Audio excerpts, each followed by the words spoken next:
everyone, welcome to another episode of our Thoughtcast. And today we have two special guests from the University of York, Mr. Stephen Levitt and Mahima Kapoor. Welcome to the show. Hi. Thank you.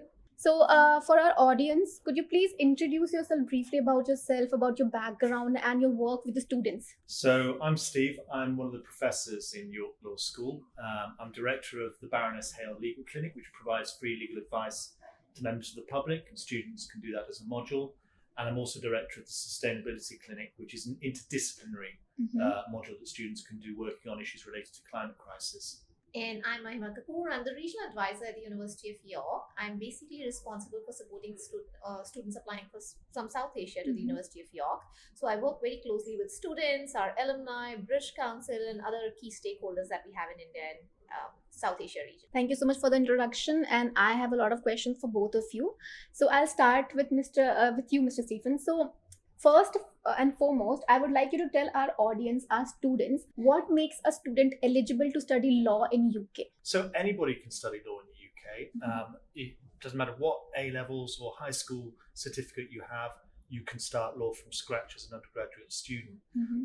Many students come to us from all kinds of backgrounds. They've done sciences, they've done social sciences, they've done arts, they may even have done music and performing arts. It really doesn't matter. It's completely open to absolutely everybody. Right. So my next question is a follow-up. So York's law community is very diverse and interdisciplinary. So how does this create a unique learning experience for students, especially when it comes to overcoming academic and cultural barriers? Yeah, it's interesting.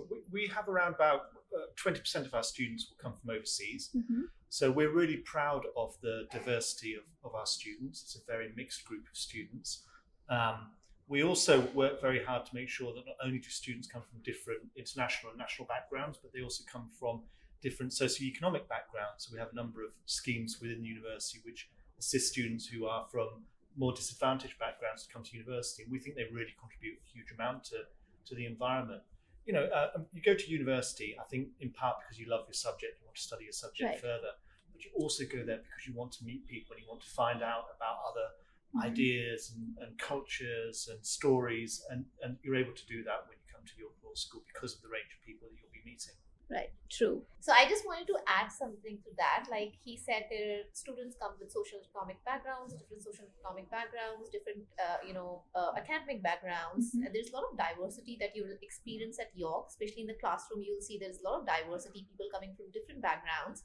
And you mentioned about interdisciplinary learning, which he did highlight that we are open to accept students. So we have a lot of students coming with, let's say, BBA, BCom backgrounds applying for our LLM corporate and commercial law, which is usually unusual. You'll have people coming with that background. They just usually think of MBA or MSc as their next steps. But we do get a lot of those students who are happy to experiment, and we are open to accept them. Similarly, people coming with politics, international relations background, we'll be more than happy to accept them in LLM human rights law. So there's a lot of interdisciplinary learning that can happen for them. They can understand the legal aspects of how things work, of the subject that they already probably have an understanding about. So yes, there is diversity, there is interdisciplinary learning, and there is a lot more that York offers to us. Right. So a student who is coming from a science background, a tech background, can also study law. Yes, absolutely. Yes. And in fact, it can be positively advantageous to them in their careers long term. Because if you think about it, the big corporate law firms, commercial law firms, are working with clients who are leading in tech fields. They're doing biotech, or they're doing genetic engineering, or leading in digital. And they like to have lawyers who understand them and who can talk their language. Right. So having that background in science and being able to understand the kind of concepts, things that those companies are developing and talking about, that's really advantageous. So yeah, big law firms love students from a range of backgrounds. They like students with different cultural backgrounds. They love students who are multilingual. That's a real benefit. So it's truly a profession that you can begin with from any kind of background whatsoever. As I said, even with performing arts, if you think about the job of a barrister in court, it's like a performance. It's almost like a play where they're standing in front of the judge and the jury trying to persuade them to, accept their arguments. And that requires all of the kind of tricks of the trade that they've learned when they've been doing their performing arts qualifications. So it's really, really diverse. Right. So, since we're talking about tech and law, I have a question for you, Stephen. So, York is known for its innovative approach to, in education. So, when it comes to law, how innovative, especially things like AI and, legal tech being woven into the learning experience. So, how does that help? Like, it's York doing something? Is York preparing students for future? Yes, so the legal tech question is a really, really good one, and particularly the growth in the use of AI. Law firms are embracing AI, they're embracing legal tech. Most up until now, most legal tech has been about eliminating boring jobs, getting rid of the things that can be done repetitively, mechanically, and were traditionally done by junior lawyers, and replacing those with tech systems to do that faster and more efficiently. AI slightly changes the game because AI, for example, AI can write contracts. They could give you a kind of percentage chance of whether or not a judge might make a particular decision based on previous judgments and their analysis of previous judgments. But I think that the key things still remain, and that is that people still need to trust the legal advice that they're receiving, and they don't trust it from a machine yet. True. So I could say to you, for example, how would you feel if I were to tell you that the next time you committed a criminal offence, not that you have ever, but if you were to, how would you feel about being judged by a machine? And I suggest you probably wouldn't like that. So I think I think AI particularly is a tool for lawyers to use. It will change the way they do their work, but that fundamental question of whether or not the advice that's being given can be trusted, that will require a little bit of human input going forward, and that will come from the lawyer. So yes, I mean, we have, within our degree, we talk a lot about legal tech. We teach a lot of professional skills, which will remain unchanged. The fundamental legal skills, being able to empathize with a client, being able to establish a relationship of trust with a client, the ability to work as a team, the ability to analyze and communicate results. None of that will change, and all of that is taught as a core part of our undergraduate law degree, which is quite unusual for law degrees in the UK. So I think, there are separate opportunities where students can specify an interest in tech as part of their law degree. So, for example, in their second year, some students can do a module in law and computing science. And in that particular module, law students work side by side with computer science students to develop an app. So the computer science students do the techie bit, and the law students provide the background legal information that the scientists are putting into effect. And they come up with their own particular app at the end of the project. So there are those kinds of opportunities to get involved with tech issues if that's what you want to do as well. So the tech and law are going parallel. Absolutely. The AI and the tech, it's useful. It's for aiding the legal sector, but not entirely involved. It's not taken over. It's not taken over. If you think about it, at the moment you can do research through Google, and Google is a kind of form of artificial intelligence. Right. And AI is a bigger, bolder, better version of that.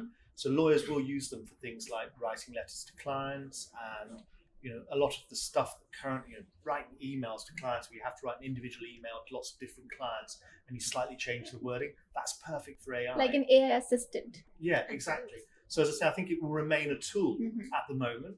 We don't know where it will go. Nobody knows for sure where it will go. But as I say, I would not get onto a plane at the moment if there was no pilot. No matter how good the AI, I would not get on that plane. And that's been the case for the last 50 years, as long as computers have been involved in flying planes. And I don't think it's any different for lawyers and doctors and other people that you need to trust. Right. So that's amazing that the York University is going hand to hand with tech and preparing students for the future. That's amazing. So, Mahima, I want to ask you that, starting law or any kind of study in York is a milestone itself.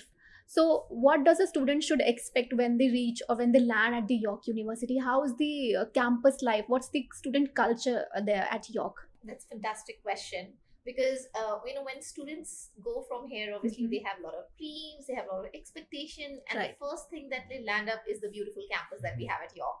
So York is known for its beauty and the campus that we have, the campus life. It's a 500-acre campus, so it's huge. That's huge. We generally hand over the map to them even before they leave India, so that it's easier for them to navigate. Also, what is unique to York is we are a collegiate university. So culturally, it really helps students. There are only 7 universities in the UK who have collegiate system. We are one of them. So Okay. basically, there are 11 colleges on campus. Students will be living in one of the colleges, and there's a lot of pastoral care given to those students from the college. So there's a lot of support. There's a mentor assigned to them. There's a guide assigned to them. So any area of life they're struggling, it could be academically, it could be emotionally, staying away from home first time. British weather can be daunting. Girlfriend problem, boyfriend problem, very real life problem at that True. age and Yeah. stage. So there's a lot of support available who will guide them, who will mentor them, to help them culturally settle down there, help them navigate through the campus. And yeah, there are a lot of fun activities that colleges plan. So they plan Zumba classes, jazz, or they take them even for tours, like the city tour. Together they go out. So they basically make friends. They become comfortable with the college community. It's the sense of belongingness that they develop with time, Right. which usually you do not get when you go to a non-collegiate university. So that's definitely something that students, we let them know before they fly from India, so that this is what they should look forward to, and make most of your time, and spend that time at college and seek that support that you have. And then there's a lot of other support available, so right from career support. Usually, if, for example, this year we're starting a career ignition tool. This is the first time. I'm not too sure if other universities are offering that, but that's, again, I would say right now unique to York, Right. where we give them a joining support in terms of career. So even Okay. at the offer holder stage, they will be able to access a tool Mhm. which will help them, build their CV. So we'll give them tools and how to really start working on the CVs. How can they really look for part-time jobs, full-time jobs. It will give them a lot of support and that guidance, which they need to apply as soon as they come to UK. Right. So Career Ignition Hub, like I was talking about, is again a fantastic support which will help them, start working on their careers very early, even at the offer holder stage. They can start working on their CVs, identify the kind of jobs they should be looking at. So we do offer that support, and of course that support becomes stronger and stronger as they land up in the UK at the campus. We have a dedicated career services team, and our placement rate is about 93.4%. Overall placement rate, if I talk about, which is really great, Right.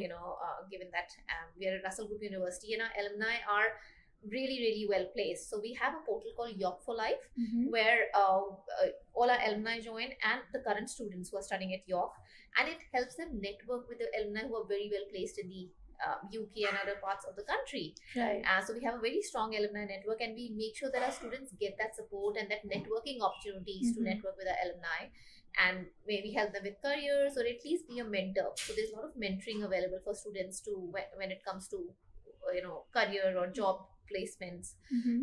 So that support is available. And also something which really makes us stand out in the UK, there will be 4 universities in the UK who are among the top 10 when it comes to research work. So we are among the top 10 as per Research Excellence Framework, and we have got gold category in Teaching Excellence Framework.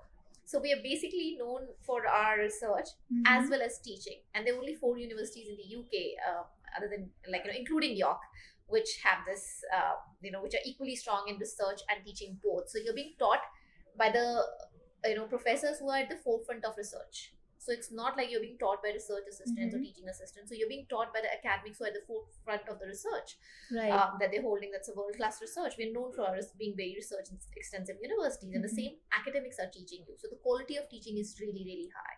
True. That's amazing. And I also want to ask you, since you mentioned so many benefits for international students that York University provides, I also want to ask you about the internships. This is something every student look forward to. Like the internships are important if you are Absolutely. planning to pursue a career out there. So is there any kind of support given from by York University to students? We offer placement year for a lot of our courses. There is a placement year opportunity available. Students can enroll for it, and we will help them get that internship for a year where they can work with one of our partners. Like, we have more than 450 partners, so we try and help them with the internships. That's part of mostly the undergraduate degrees would have that option. When it comes to postgraduate students, yes, based on what degree you're going for, because last 3 months are mostly, that's reserved for your dissertation or a research project, or an internship if possible. So based on what course they are going for, we do give them a lot of that support. Students are legally allowed to work 20 hours a week during their term time. So we have our own portal called Handshake and York for Life, a few other portals where we promote some of these internships which are relevant for their students. And if students want to use those 20 hours a week for these internships, then they can definitely apply for those internships and appear for the interview, and we support them with that. And I'm sure with law in specific, there's support available. There's huge specific law support. So we have a dedicated careers consultant called Chris Wilkinson, who's a former corporate lawyer. And what he does not know about careers in law, I could write on the back of an envelope. He's so knowledgeable, not only about careers in law, but also about non-law careers, as many law students will go on into careers which are not actually practicing lawyers, but anything from diplomacy through to work with big corporations as HR managers or becoming diplomats, whatever it may be. So Chris offers a massive range of support. It's slightly different for undergraduate law students in that the big law firms tend to have a very structured recruitment path for people who want to qualify as lawyers. And that often involves them offering short placements of 2 to 3 weeks, often in firms in London or Manchester or Leeds. And students will often apply for those as part of the overall recruitment process. So they'll do maybe 2 weeks in the summer in a law firm in London, and the law firm will kind of take a look at them during that period. And then those that they really like, they then encourage to take the next steps in the application process. So a lot of students at York and other universities around the country who are studying law will tend to follow that route as opposed to going out for a year in their entirety in their third year on a placement year. But some do. I mean, I had a student recently who he had a training contract with a big corporate law firm, and he felt he needed to know more about the banking sector. So he went and got himself a job in a bank in London and spent a year working for that as part of his sort of overall preparation for his training contract. And the university helped him to find that. So if students want to do a year out as part of their law degree, they're perfectly able to do that. So yeah, Chris offers a huge range of activities. There are guest speakers come into the university to talk to students about careers in law. There are days where you can go and spend a day to get a bit of a taste of what a particular type of law firm is like, because there are so many different types, ranging from huge corporate law firms to very small kind of criminal law firms. He organises longest internships where students can get a couple of weeks experience, and as I say, he will help you with a year placement if that's what you wanted to do. That's really amazing. The University of York really do provide a lot of aids to students, and that's amazing. Can I add Sure. Just one other thing I would add is that we take the kind of pastoral care of our students really seriously.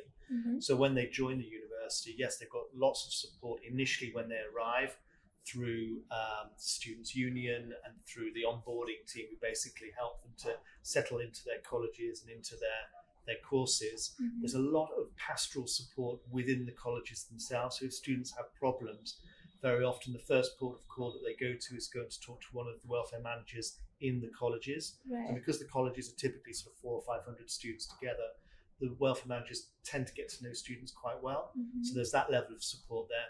And on an academic level, I'm personal advisor, for example, to typically 36 students per year, 3 groups.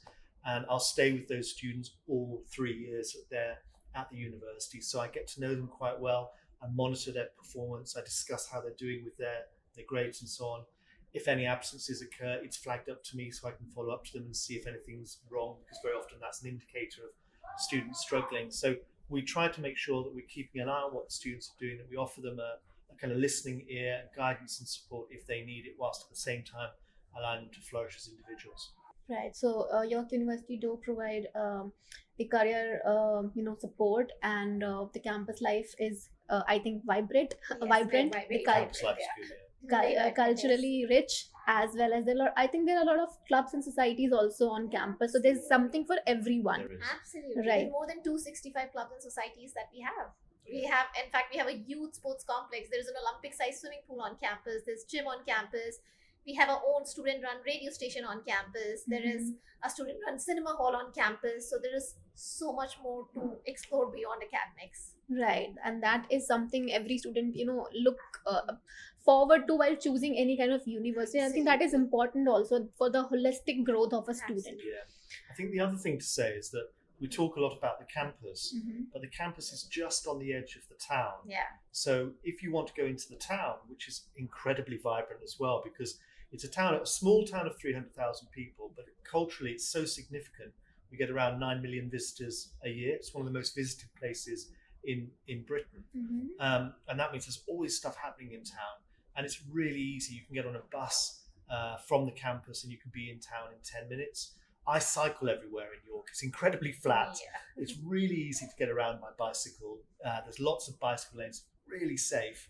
And you can be in any part of York by bicycle It's in scenic 15 also. minutes. Yeah, very beautiful, and being ranked among the top 2 when it comes to safety and security. So very safe town and a very friendly town. It's often been ranked as one of the most friendliest place to visit in the UK. So yes, So these are a few more plus points. absolutely. So I guess I said right in the beginning that studying at York itself is a milestone Yes. for students, especially international students. So for my next question, Stephen, I'd like to ask you. So for students trying to choose between common law and civil law systems, so how does studying at York University help them understand the differences and tackle the challenges involved? Yeah, so we teach English law, so we teach the common law, and that's the same common law which applies in the US. It's the basis of Indian law, it's the basis of law in Australia, in Canada, in parts of Africa as well, in West Africa in particular. So the system that we teach the students is the English common law system. Civil law tends to be associated with European countries, so we don't specifically teach Napoleonic law or anything like that. We teach European Union law as one of the core foundation subjects that we do on our undergraduate degree. Right. But fundamentally, we prepare students for practicing as common law lawyers anywhere in the world. And I think one of the things that people don't quite realise is how transportable an English legal qualification is. You can literally work as an English lawyer pretty much in any country in the world. Sure. And that's mainly because contract law between big companies tends to be done either as English law or as US law. Those are the two sort of jurisdictions that big companies tend to choose. And what it means is that there's a huge range of opportunities for students to work on big global deals based anywhere in the world. So I have students who work in Dubai, they work in Argentina, in China, in India, but they're actually practicing English law even though they're based in those countries. And it's recently become more easy for English qualified lawyers to practice in India as English lawyers. So they effectively come to India, work in Delhi, and they spend their time working on English contracts and advising Indian corporations on how to do deals with China or Brazil or wherever it may be. Right. So since India and UK has a lot of History, common things and history, so as you know, we Indians, we do follow the UK English. So still there are many differences. So when you see an Indian international students, what kind of challenges do you think that the students face, and how can they overcome that? I think they face the same challenges many students do. You know, they're away from home for the first time. Right. In the UK, most students don't go to the university in their nearest town.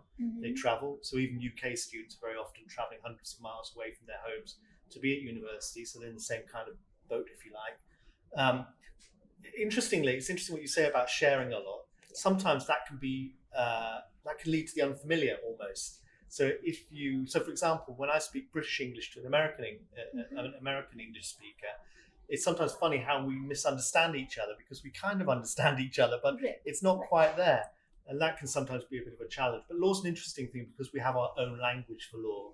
And everybody has to learn that, whether you're UK based or India based or Australia based, you have to learn the language of law. And one of the things we absolutely value is clarity and concision. We like our language to be simple and sparse and easy.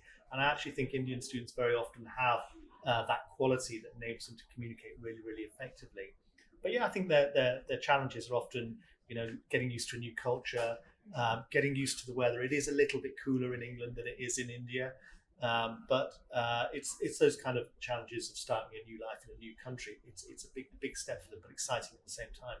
Right. So it's confusing for us also sometimes, since we learn UK English in the schools and universities, but when we watch the television or the OTTs, we follow the American English. So that's confusing for us also. Yes. Culturally, it can be different. Culturally, understanding the same phrase, you might be speaking the same phrase, I might understand it very differently, being an Indian, whereas he might have a different understanding. So that's a cultural difference. But generally, that's also interesting. That's why you've gone to study abroad because you want to understand culture. Of course, you need an international degree, but it's always the overall exposure that you want to have. So that's also an interesting journey. Also, one thing that I realize that people also struggle is like this teaching pattern is very different in India and in the UK. So there's UK is way more research extensive, I have to say. So assignments are part of almost every module that the student would do. At the end of it, there's a dissertation or a research work that they need to do, and that is something I realized specifically working with Indian students is something that's not embedded in our education system. But then the fantastic part is there's a lot of support available. So there'll be workshops held, there'll be a supervisor assigned to a student who will be helping them, supporting them with this. Like, they have access to the 24 hours library that we have on campus. So mostly, universities in the UK do provide that additional support to international students to help them understand or, cope up with a pattern which is probably different. So that's why probably I would say UK is known for the quality of education, because research, irrespective of whether you're taking a taught degree or any other degree, research will be an integral part. And given that we are a Russell Group University, research an integral part of everything that you will pick. But we'll give you tools to cope up with that.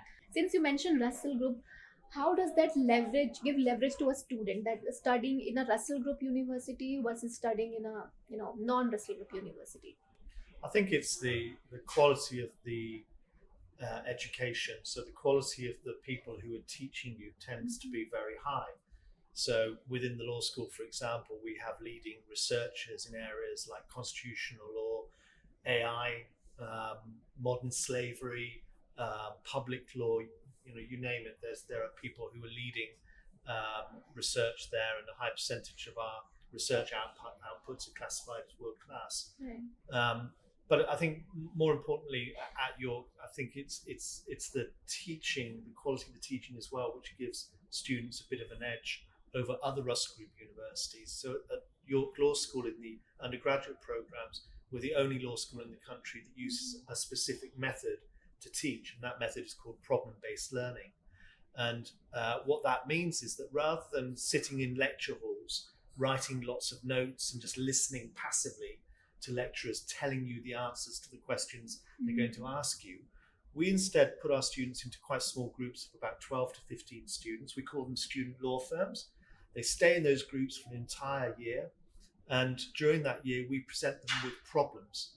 So they don't actually study subjects called contract, land law, equity. They do, but instead we present them with problems which comprise or are made up of elements of each of those areas, bundled up together in a problem. So if you take a really, really simple example, you could have a client who comes into an office and they're complaining about their neighbour's tree, which is overhanging onto their garden. So you get the students to think about this and you ask them, what law do you think is involved here? And if I asked you what law was involved, I think you would probably say, oh, it's going to be land law, something like that. And you'd be right. There's almost certainly going to be some land law in there.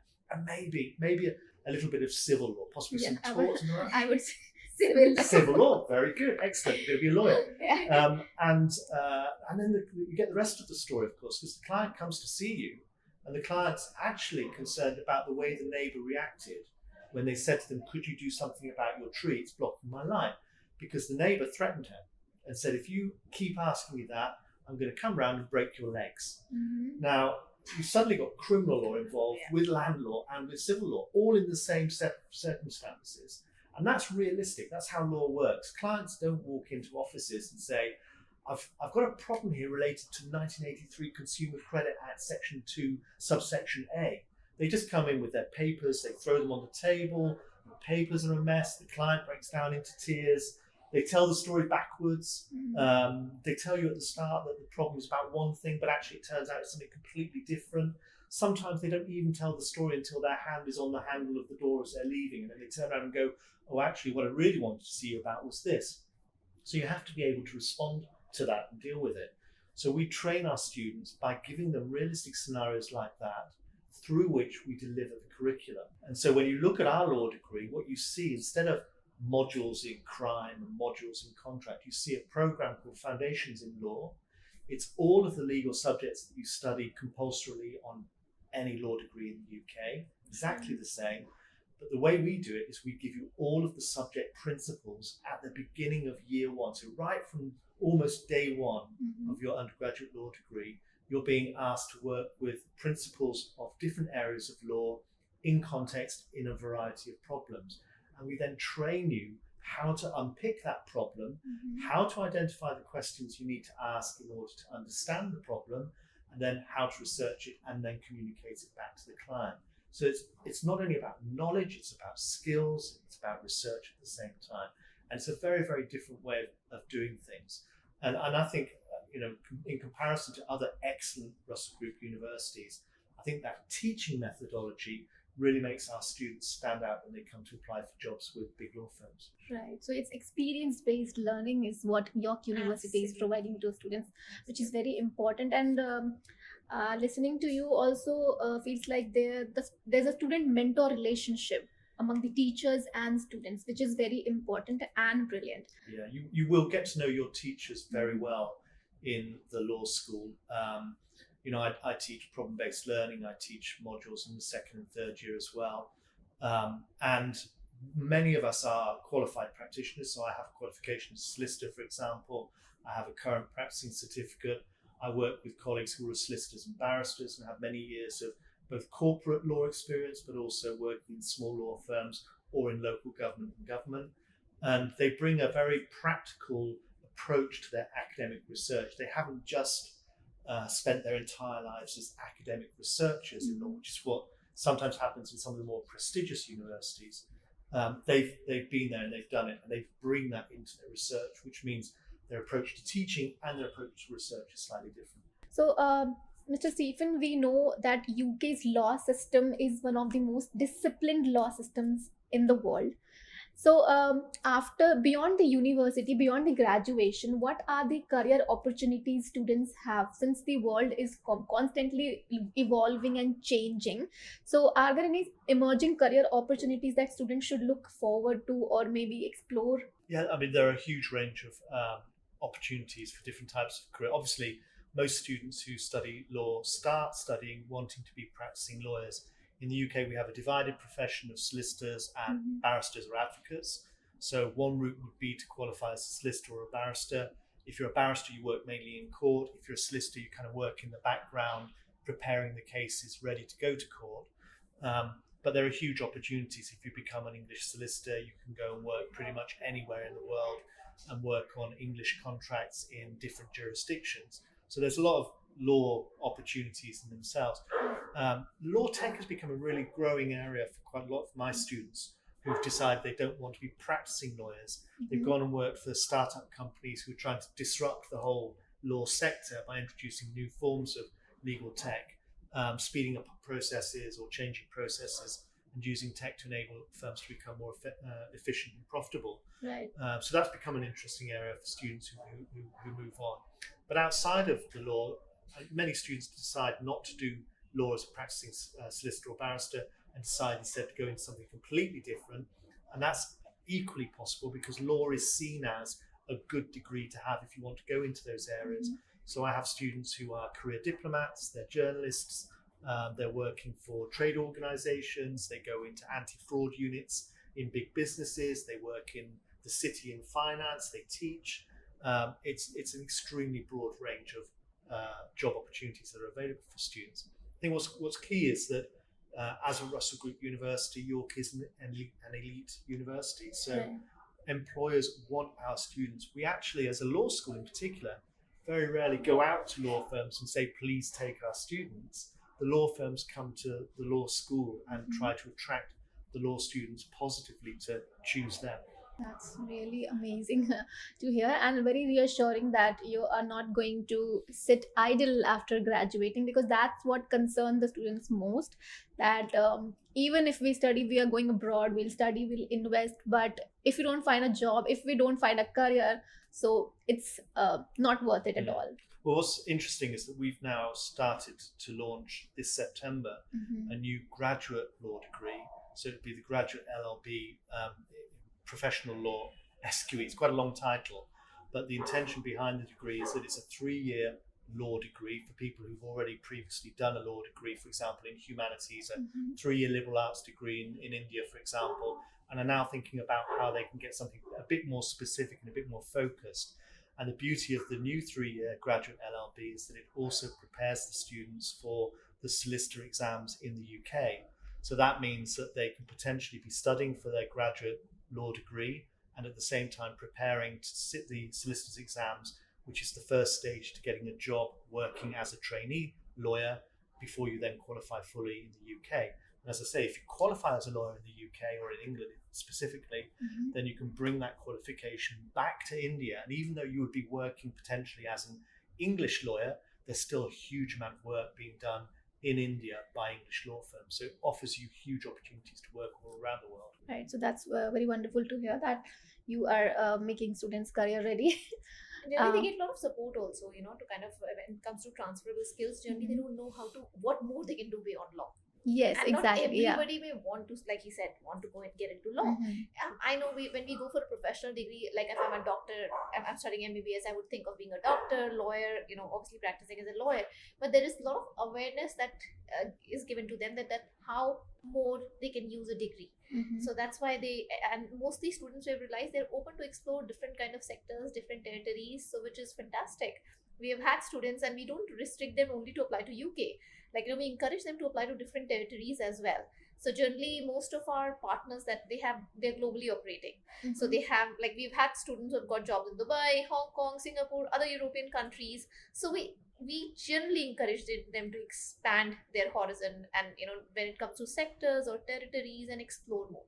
Right. So according to the new initiative of the 3-year degree program, a student who has studied law in UK can also practice in India. So the way it works is that if they've got a 3-year law degree, graduate law degree, then they can potentially apply to the Indian Bar Council to get their degree accredited.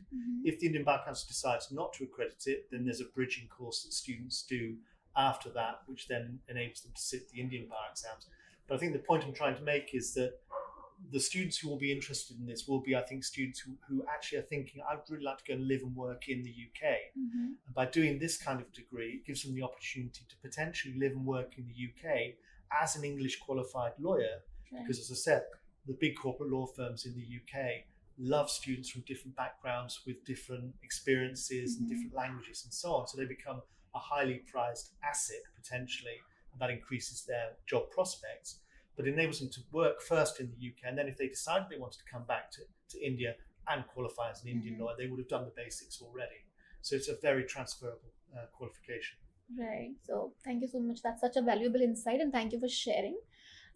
So for my next question, Mahima, I would like to ask you about one specific question every student is worried about, and that is scholarships or financial aids. Yeah. So this is something every student looks forward to while selecting any kind of university, that what kind of scholarship opportunities are there.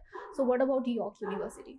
We offer a range of scholarship for international students in specific. Like, for example, this year for our Indian students, we are offering scholarship for an undergraduate student. There's scholarships available ranging from 5,000 to 10,000 pounds.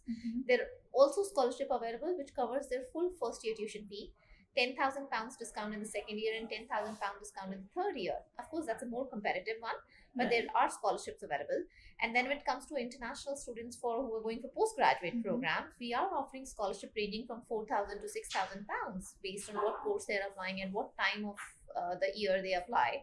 Because the earlier you apply, the better it is. Generally, the scholarships are limited, so we encourage students to apply early and reserve their seat early, because that gets them more scholarships. Right. And of course, the same goes to accommodation also. The earlier they book their accommodation, the better it is. We offer on-campus accommodation. Like I said, it's a beautiful campus, and we encourage students to stay on campus. But then again, it's on first-come, first-serve basis. Like for undergraduate students, it's guaranteed. But for postgraduate, it's on first-come, first-serve basis. So the earlier they apply, the better it is. So timings make a lot of difference when it comes to their scholarship, accommodation, and overall, this transition is much smoother if they do everything timely. So for my last question, now we know everything about the law, what all the University of York has to offer for the law students. Let's talk about something for the non-law students. Are there any top or flagship programs apart from law for international students at the York University? we offer, like, we have more than 30 departments, like, mostly you name a course or name a department, most likely we would have it. So of course our management school is very, very popular. We call it School of Business and Society. So we definitely, believe in contributing to the society while running a business. So that's why they've named it. They've clubbed our social work, social policy courses plus our business courses. So that's very, very popular. Our computer science department is very, very popular at the University of York. So right from AI to data science, business analytics, cybersecurity, all those courses are offered. Right. And then we are very well known for our English department. We are among the top 35 in the world for our Department of English and Literature. So that we do get a lot of Indian students applying for that, for that department. And then of course our psychology department is very, very popular. We get a lot of students applying for our psychology undergraduate and postgraduate courses from India. Right. Then I would say our Department of Biology, we are known for our biotechnology. We're really, really known. That's our forte, I would say. So our Department of Biology is very strong. Our Department of Chemistry is very strong. Health Sciences is something very, very strong at York. So yeah, there are a lot of, my list will go on and on, but I would suggest have a look at the website. Most likely the courses that you're looking for will be available at York. And we'll be more than happy to welcome any applications that students are interested to study at York. And there are opportunities for students to engage with other disciplines. Yeah. So, for example, you can do modules in other departments outside of your own department. Right. So, for example, law students sometimes do languages, or they might do a module in politics or economics or philosophy. All of those are possible. I also run a thing called the Sustainability Clinic, which was launched 18 months ago and has won an international Green Gown Award. That is a module that students from any discipline can take, and they work on real problems presented by partner organisations outside of the university, and those problems are always related to the climate crisis. So, for example, we had a group of students recently who looked at a local park which is subject to flooding every year. And the flooding is getting worse because of the rising sea levels. And they wanted a strategy for tree planting for 100 years. Sure. And that strategy would be presented to the local council, and if it was successful, would be adopted by the local council. So a group of students which comprised law students, biology students, philosophy students, history of art, maths, physics, worked together as a group to bring their own discipline perspectives to the problem in order to achieve a very unique solution for the partner organisation. So there's that kind of interdisciplinarity is growing at York and has become very important. And I, as somebody who sort of leads on this and for whom it's an important part of their role, it's something I think is incredibly important. I think the world's problems are becoming so complicated that it's very difficult to sit in your own little isolated silo and only focus, for example, on the legal part of the strategy. You can't understand the law unless you also understand everything else that surrounds the legal issue. Right, absolutely. So the interdisciplinary approach is, exceptional at York University, and it's very good to know that students can explore beyond their horizons and main courses, and they can, mix and match their majors and study whatever they want. Exactly. And it also gives them a lot of, expanded opportunities. Absolutely. Thank you so much, Stephen and Mahima, for joining us today and giving your valuable insights and sharing all these details with us. I'm sure it's going to help a lot of students out there. Do you want to talk about any upcoming intake at the York University? Well, we have a large number of students arriving for September, hopefully, and every year brings new and interesting young people to the university. And watching them grow and develop is just a real privilege from my perspective. Right. Yeah, so we're open for September 2025 intake. Applications are open right now for studying as well as for scholarship. So we will definitely encourage students to apply. And I'm really looking forward to welcoming students this September. Right. Thank you so much for coming, and it was incredible having you here. I really enjoyed our conversation today. And for our viewers, if you guys have any questions about the York University or the application process, feel free to reach out to your nearest AECC office or drop a comment. We're always here to help.